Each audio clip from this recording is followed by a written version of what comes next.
Ari Aster, you know him, you love him, you hate him, but one thing that we can agree on is that all of his films have this sense of urgency to them. There's a level of anxiety that comes with it. Each one of his characters are even more anxious than the next. Like Beau in Beau is Afraid is having the worst fucking day. That guy is having a stinker. Which is why Eddington, his newest film, kind of hits hard in a way. Eddington is one of those films which follows a specific motive.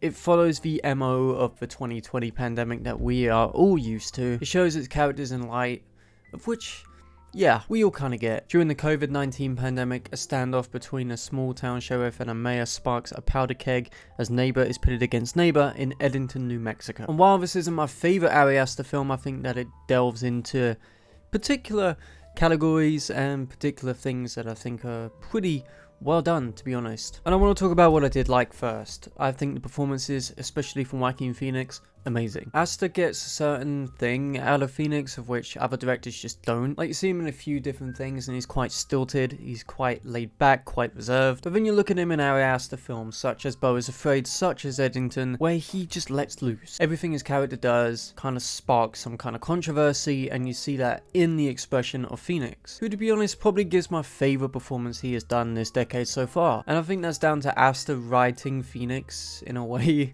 of which is extremely hilarious, to be honest. Like, Phoenix just has the worst fucking day every time that he's in an Aster film. But that's something that we kind of like about Phoenix, is that he can portray these different characters in many different ways. I also think that the editing is pretty interesting, especially the first like half an hour, which is a showcase of edit, pretty much. Cuts around the time period of which is pretty unsure, because we all remember 2020. 2020 was like the worst fucking year. 2021 specifically was kind of a calm down, but 2020 felt like it was just never ending. And Aster depicts it in a way of which is extremely haunting. It is extremely derelict, extremely painful, specifically what it meant for politics at the time, but not just politics, but for the people around the politics too. And like the tagline says, 2020 was hindsight.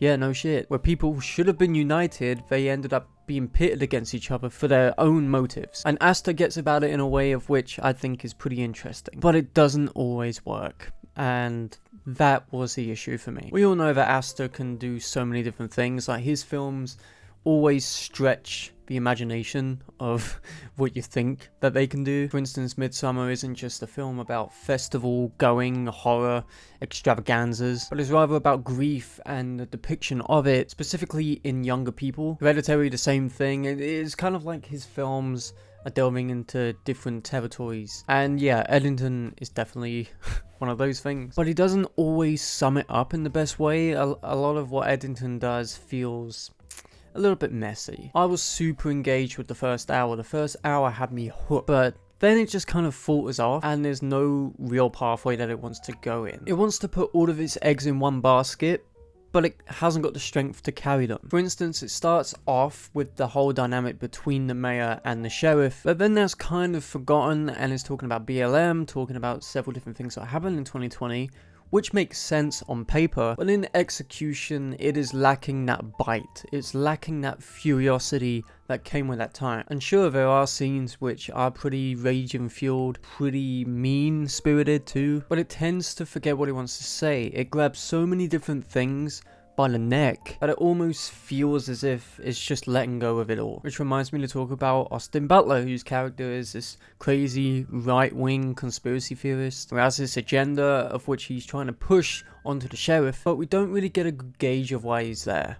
And that's a little bit disappointing for me, considering Austin Butler is pretty great in this film when he's there. It's just not a strict path that this film goes on, and it's pretty unfortunate considering that it has so many different things to talk about, of which are important, such as the pandemic, such as conspiracy theorists, such as the right-wing attitude that these people have against each other, and the ways in which Americans kind of deal with this kind of thing, and geopolitics. For me, Eddington kind of works, but at the same time, it just felt extremely tiresome after a while. Didn't have that strict path to go on. It felt like it was dragging on for a while, which it could have been cut down by like 20 minutes. I will say that the ending is pretty bittersweet and comes across kind of mean. I say mean and bittersweet, but you know, they contrast each other a little bit. It's not my favourite film of the year. It's definitely not my favourite Asta film. I'd probably say it's his worst, but I wouldn't even say it's bad. It just falls into the category of, okay, is this really saying anything important, or is it just trying